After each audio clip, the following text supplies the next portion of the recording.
David Moore, Dallas Morning News. You start with a few of your injured guys as far as Carson and Bland, what their status will be today. We're going with a limited practice, so Carson will be part of that limited group. Bland, he'll be on a pitch count, but he'll do mostly everything we'll do today. You optimistic he could work back in this week, or is it Optimistic to see him practice every day, and then we'll see what that brings, but it's obviously got to get one day at a time here. the other would be just coming out of the game? Guy, what will his status be today? He'll practice today, yes. Clarence Hill, All City, Dallas. With Waco's rise and what he's doing at running back, do we have a defined role for Zeke? I know a lot of in camp we talked about him being, short yardage guy, good around the goal line, and I don't know if that's played out. Our approach for the game this week will probably be similar to last week. So. Tom? Mike Todd Archer with ESPN. Where is the confidence in the run game coming off that week that you had last week against Pittsburgh, going against another strong run defense? Well, I think clearly, the last 2 weeks is what we want to look at, and I just think like everything with these statistics, and it's something that we emphasize is, we've played 5 games, and 2 of them were out of balance. So we want to play with balance as far as the opportunities that we're presenting to our players, both in run and pass offensively. So, but the efficiency of the last 2 weeks, run efficiency has been, above the 55% is where you want to live. So we definitely want to build off of that. As someone who knows how hard it is to play quarterback in this league, how impressive is Goff coming off an 18 of 18 game? Yeah, I mean, I think this is, he's playing the best of his career. But I think really as an offense, they're really in sync. Those guys have been together a couple of years now, and playing with a lot of confidence. Their time clocks look to be intact. Their shifts and motions. The way the tempo, and so it's there are definitely numbers that they've put up are reflected by the video. John Machado with The Athletic. With KJ Henry, you've only had him for a week, but kind of what are your expectations for him? Well, they're setting the coverage to him, everywhere he goes, especially when he's the one receiver. He's sent a lot of cloud coverage. So, and obviously they had a form of cheat coverage, early in the game that that was a little different. So, yeah, I mean, we got to just keep working to like we always do, and but. Yeah, I think the most important part is, we had 10 guys touch the football, and that should be the story. Nick Harris, 4-Star Telegram. As an offensive play caller, how can you kind of respect how Detroit has built that offense all the way around? Yeah, I mean, it's good offense. I think ball distribution, just the way they've done it, I think that, definitely they're multiple in the run and the pass, and I think that's what you want, and you can see it building over the last couple of years. So. And they've done a good job, with the variations of the concepts that they've been living in. And like I think, most importantly, when they're playing fast, the efficiency that they particularly played. You can't play any better than the last time they lined up offensively. But very, very impressive. Sadi's The Athletic. Mike, with your tight ends, how do you feel like they are in the run game, blocking, specifically Jake? How have you seen kind of him improve in that area? They're doing a nice job. We're trying to play those guys more. Getting the other guys in there too. But I think Jake's having a good year. He's come off the knee injury he had there in Cleveland, and he's responded very well. But I think he's having a good year. Lindsay, or Sydney, I'm sorry. Coach, Sydney Ford, T210 Sports. How would you say, what is different about the Lions this season? What is different? Every year's different.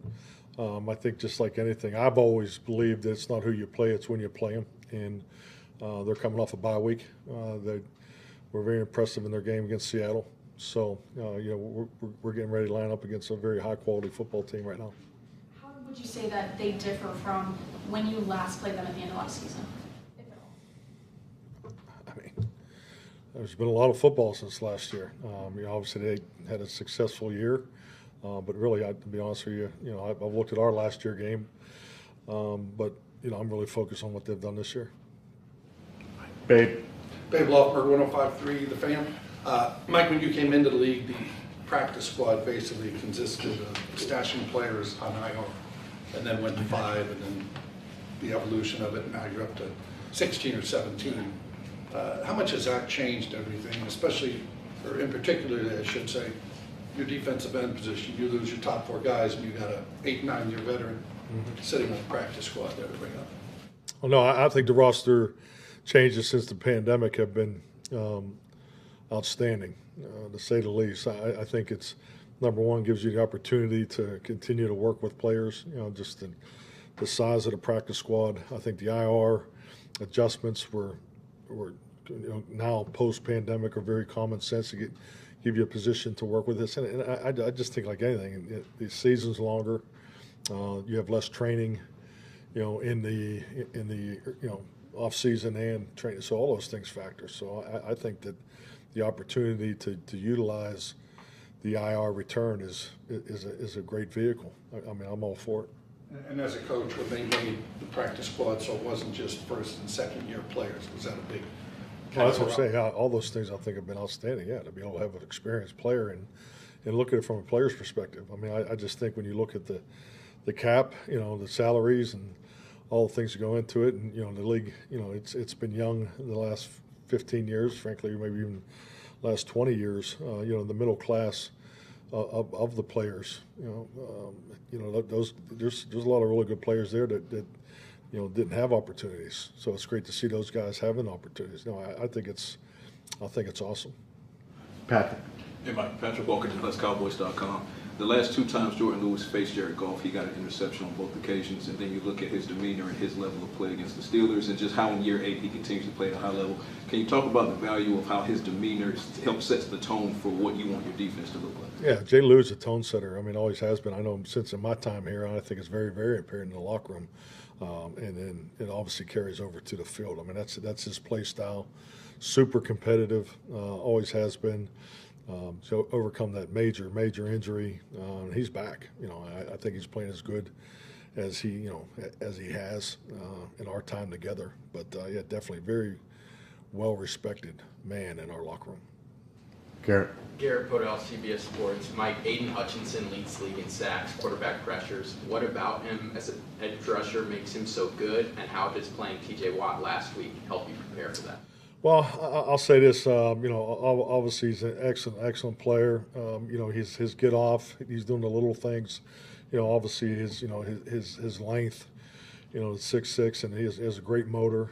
He has a patent move. The spin move has been really productive for him. But he's got a relentless motor, and he's definitely someone you have to account for without a doubt. So, and I think that's no different than what we did last week.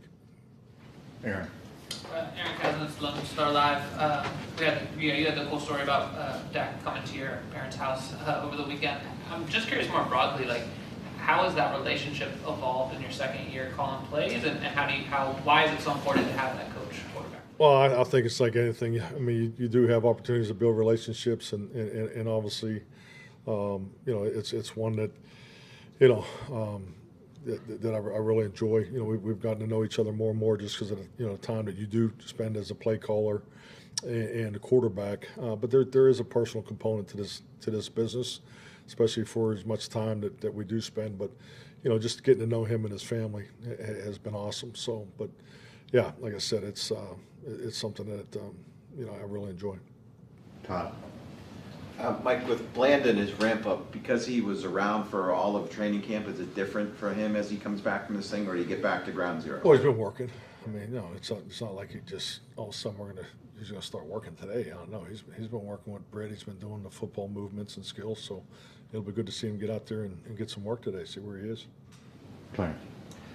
What's been the difference for your defense stopping the run the last couple of weeks? I know we talk about the game slowing down for the quarterback and things like that. Is it slowed down, or is more fundamentally sound with Zimmer wants to do? I just think it's like anything, just playing faster with more confidence. How it's tied together, and disciplining your gaps. At the end of the day, it's everybody has a responsibility. You got to play to the man next to you, and then you got to have the overlap, and we need to be better in the overlap, and that's the pursuit. The pursuit and finish. Our hits on the ball went up last week, so we need to continue to build on that because it's just like anything. We've been extremely productive here in takeaways, and we invest a lot of time in that. So I just think we've taken steps in that direction the last 2 weeks, and it just really comes down to the discipline of that group. It's gotten better. Calvin. The Lions had, obviously last time you played them, had this tackle eligible issue in the game. How much was that a teachable moment for your guys, just to say, hey, look, let's make sure that if we're in this situation that we do it, that everyone understands what we're going I mean, it's always a teachable moment. I mean, it happens every Thursday and Friday and Saturday as long as I've been in this league. When we put in goal line, short yardage. We have situational review throughout our practices. So those exercises are always going on. And I think really the stress of the substitution pattern, particularly when you get down into tight red and in the goal line, and you have to work those situations because that's where mistakes are made. That's when the clock comes into play. That's why you don't have long terminology plays in the tight red zone. I mean, you got to factor those substitutions in the fact the way they're standing over the ball more than ever in the history of football. I mean, that's part of it too. So those are things you have to practice, and yeah, so it's an emphasis for both us on offense and defense. Dave. You've actually a lot before just about Tolbert's rise and progression to reach this point. Coming off a career game like that and a game-winning catch, what can that do for a player whose arc has been going up for a couple of years? Yeah, definitely confidence. I mean, we want to stack success and build off confidence. That's what this game's about. And that's when you're playing your best football. That's when your confidence tank is at the fullest. So, and it's no different for the individual. So yeah, definitely, I'm so proud of him. And but that's who he is. He has excellent work ethic, and but now that he's putting that on tape, his challenges are going to be tougher moving forward, and that's the way this game works. All righty, thank you, Mike. Thank you.